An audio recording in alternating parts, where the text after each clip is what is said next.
I'm going to read this because I'd planned to kind of talk about how important what occurred here was while I was watching you on TV, how major it was, how I don't know, and I think you do, but I don't know if you know, that it was how you turned things around, how that you were the first group who finally said, too much.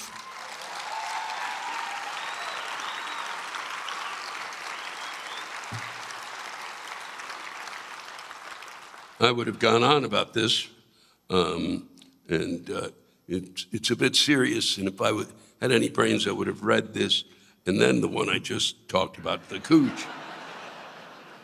But I'd rather leave you with this. Comes to us from Paul Newman. Is that really your name? I don't know. So he's here tonight with his daughter. I'm here, Louis, in the audience tonight with my daughter, and wanted to touch on one of your favorite topics, Minnesota winters. So here's a heartfelt cry of fuck Minnesota winter, and fuck this past winter, and especially, and more specifically, fuck ice.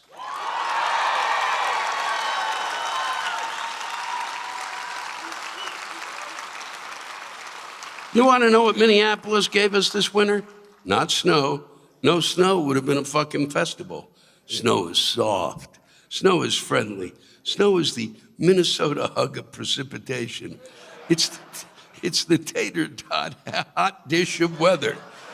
It's comforting, familiar, and only dangerous if you eat too much of the yellow kind. But this winter gave us ice. This winter, we not only had to deal with the stuff under your feet trying to kill you, we also had to deal with the metaphorical kind of ice, which was literally threatening to kill you. Ice on the sidewalks, ice on the roads, ice on the inside of my favorite restaurants and businesses, which should be physically impossible unless the laws of thermodynamics have just given up and said, fuck this. But this wasn't the ice we Minnesotans have come to love.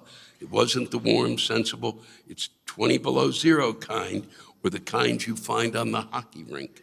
No, this ice was made up of untrained mobs, masked, J6 thugs marauding through our city as if they belonged here, demanding papers, please, if you didn't look like them, kicking down people's doors with guns drawn and warrants nowhere to be seen, claiming to be defending democracy while also taking out 3 innocent civilians like they were playing a video game. It was as if they'd never heard of Minnesota nice.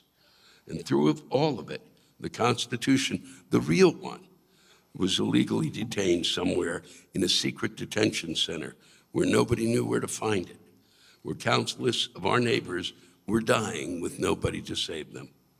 But here's the thing about us Minnesotans. People talk about Minnesota nice, like it's just smiling politely while some fucker cuts in line at the state fair.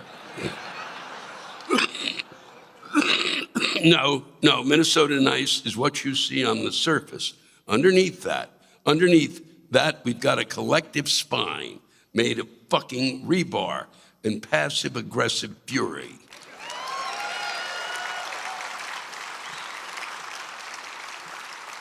There's a reason outsiders refer to it as Minnesota ice.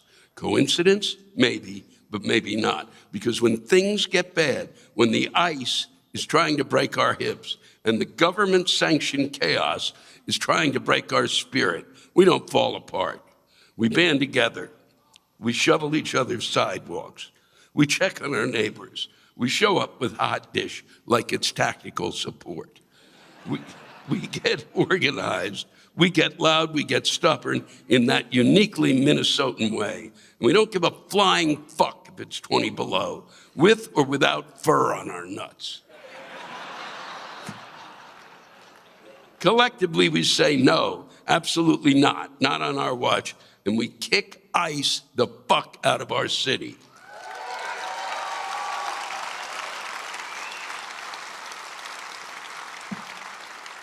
Because you can throw ice at us, the frozen kind, or the federal government kind, and we'll still be here, standing shoulder to shoulder, refusing to let our communities be pushed around.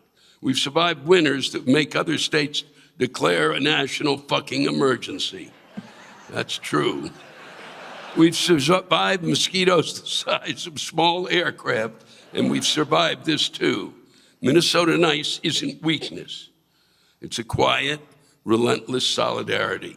And when we all pull together, it stops being nice at all. It becomes something powerful enough to melt any ice you throw at us. We hope the rest of the country was paying attention. That's from Paul and Juliet, Minneapolis, Minnesota.